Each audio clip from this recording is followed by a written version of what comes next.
शुरुआत में हम एक गांव को देखते हैं जहां पर गांव वाले देवी माँ का पूजा कर रहे होते हैं। तभी उन्हें मालूम चलता है कि गांव में एक शख्स को जुड़वा बच्चे पैदा हुआ है, एक लड़का और एक लड़की। तब जाकर गांव वाले उस लड़की को एक पत्थर पर लाकर रख देता है और पवी नाम की एक लड़की को उसे बलि देने के लिए बोलते हैं। दरअसल इस गाँव का रिवाज यही होता है कि लड़की पैदा होने पर उसे बलि दी जाती थी। अब यहाँ से सीन कट हो जाता है और हम अंबिका को देखते हैं जो कि एक टीचर होती है। वो अपने स्कूल के कुछ लड़कियों की माँ काली की कहानी सुना रही होती है कि कैसे माँ ने एक राक्षस का वध किया था।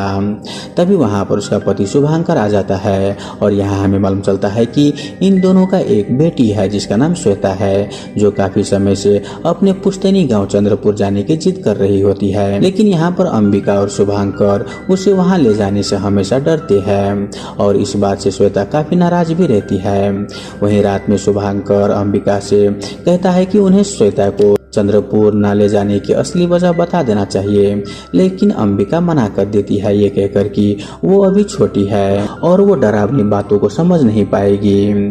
तभी उसी वक्त शुभांकर को चंद्रपुर से एक फोन आता है जिसे उन्हें मालूम चलता है कि उसका पिता का देहांत हो चुका है। ये खबर सुनते ही शुभांकर अकेले ही अपने गाँव के लिए निकल पड़ता है। वो चंद्रपुर पहुँच अपने पिता का अंतिम संस्कार कर देता है। वहाँ पर उसके गाँव में रुकने का बिल्कुल ही मन नहीं था, इसीलिए वहाँ के सरपंच से बोलता है कि उसके अपनी पुश्तैनी हवेली को बेचनी है। दरअसल सरपंच उसी का अंकल होता है। यहाँ पर वो अपने अंकल से बोलता है कि कोई एक एजेंट ढूंढो जो इस हवेली को बेच देगा। ये सुनकर सरपंच चौंक जाता है और उसे ऐसा न करने के लिए बोलता है, लेकिन शुभांकर नहीं मानता। यहाँ पर सरपंच उसे बताता है कि बेटा मुझे मालूम है कि तुम्हें एक बेटी हुई है, तुम भी उसे गाँव ला सकते हो। ये सुनकर शुभांकर बोलता है कि मुझे बेटी नहीं बल्कि बेटा हुआ है। तब जाकर सरपंच बोलता है कि बेटा घबराओ मत, अब गांव में पहले जैसी पुरानी प्रथा नहीं है, इसीलिए तुम अपनी बेटी को यहाँ पर ला सकते हो। वहीं उधर शहर में अंबिका श्वेता की टैबलेट चेक कर रही होती है। तभी उसके टैब में एक अजीब सा पेड़ का फोटो मिलता है जिसे देखकर वो हैरान हो जाती है और वो तुरंत ही उस फोटो को शुभांकर के पास भेज देती है। वहीं यहाँ पर शुभांकर फोटो देखते ही उसके होश उड़ जाते हैं और वो फौरन अंबिका को कॉल करता है, लेकिन नेटवर्क की वजह से वो ठीक से अपनी वाइफ का आवाज नहीं सुन पाता। इसीलिए वो तुरंत ही अपनी कार से वहां से जंगल के रास्ते से लौटने लगता है। लेकिन जंगल के रास्ते से लौटते हुए शुभांकर की कार को अचानक से पेड़ की शाखाएं जकड़ लेती है और कार में आग लग जाती है, जिससे शुभांकर का बहुत ही दर्दनाक तरीके से मौत हो जाती है। यहाँ पर हमें ऐसा लगता है कि जैसे किसी पेड़ वाले राक्षस ने उसे मार दिया हो।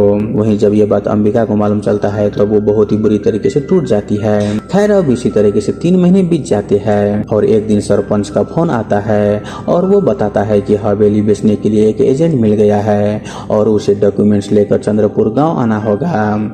ये सुनकर श्वेता इस बार अपनी माँ को अकेले भेजने से साफ मना कर देती है, क्योंकि उसके फादर भी अकेले उस गांव गए थे लेकिन वो कभी वापस लौटकर नहीं आए।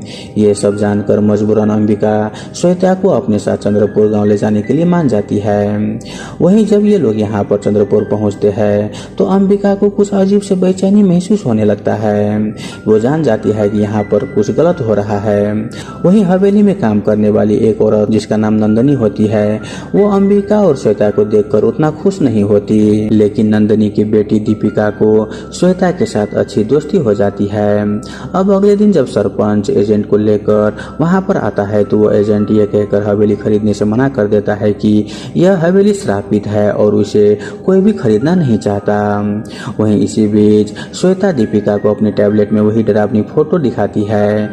यह फोटो देखकर दीपिका उस पेड़ को पहचान लेती है और बताती है कि यह पेड़ उनके गांव के पास ही है। श्वेता इस पेड़ को देखने के लिए जिद करने लगती है, लेकिन दीपिका उसे बताती है कि इस पेड़ पर एक राक्षस रहता है और वहाँ पर उसके पास कोई भी नहीं जाता। लेकिन श्वेता के फोर्स करने पर वो दोनों उस पेड़ के पास चली जाती है। वहीं ये सब अंबिका देख लेती है और अंबिका उन्हें वहाँ देखकर बहुत गुस्सा करने लगती है और उन्हें वापस ले आती है। वहीं जब नंदनी को मालूम चलता है कि दीपिका उस पेड़ के पास गई थी तो वो बहुत ही गुस्सा करने लगती है। इसी बीच अंबिका को मालूम चलता है कि दीपिका को पीरियड शुरू हो गए हैं। यह जानते ही नंदिनी और गुस्सा करने लगती है और वो दीपिका को एक कमरे में बंद कर देती है। और तब हम उस रात को उस पेड़ वाला राक्षस को देखते हैं। जो वो पेड़ वाला राक्षस उस कमरे में आता है और दीपिका को अपने साथ ले जाता है। अब यहाँ पर अपनी बेटी को गायब देखकर नंदिनी का सीधा शख्स श्वेता पर जाता है और वो चिल्लाने लगती है कि श्वेता की वजह से ही राक्षस उसकी बेटी को ले गया है। वहीं ये सब देखकर अंबिका पुलिस को बुलाती है और जब पुलिस वाले फाइंड आउट करता है तब एक चौंकाने वाली बात सामने आता है। दरअसल पिछले 3 महीने में गांव की कई सारी लड़कियां इसी तरह से गायब हुई है और 3-4 दिन के बाद खुद ही वापस भी आ गई है। अब ये सुनकर अंबिका और पुलिस ऑफिसर दोनों ही हैरान हो जाते हैं क्योंकि अब तक उनके बारे में कोई भी कंप्लेन नहीं किया था। अब यहाँ पर श्वेता के मन में डर बढ़ जाता है और वो अपनी मॉम से इस गांव के रहस्यमय के बारे में पूछती है। तब अंबिका उसे अपने खानदान से जुड़ा एक भयानक सच बताती है जिसे वो अब तक छिपा रही थी। वो बताती है कि सदियों पहले एक राक्षस को वरदान मिला था कि उसके खून के हर बूंद से एक नया राक्षस पैदा होगा। जब राक्षस का आतंक बढ़ने लगा तब देवता भी उसे नहीं हरा पाया तो काली माँ ने उसका सामना किया और उसका खून जमीन पर गिरने से पहले ही अपनी जीभ पर रखकर उसका अंत कर दिया। लेकिन उस राक्षस के खून की एक बूंद चंद्रपुर के इसी पेड़ पर गिर गया जिससे ये पेड़ एक राक्षस बन गया। अब इस राक्षस से गांव को बचाने के लिए शुभांकर के पूर्वज ने देवी माँ की तपस्या की और शक्ति हासिल करके जब वो उस राक्षस को मारने गया तब राक्षस ने बहुत ही चालाकी से उसके ही बेटी के गर्भ में अपना बीज डाल दिया। जब उस आदमी को मालूम चला कि अब उसकी बेटी राक्षस के बच्चे को जन्म देने वाली है तब उसने उस वंश को आगे बढ़ने से रोकने के लिए अपने ही बेटी को हत्या कर दी।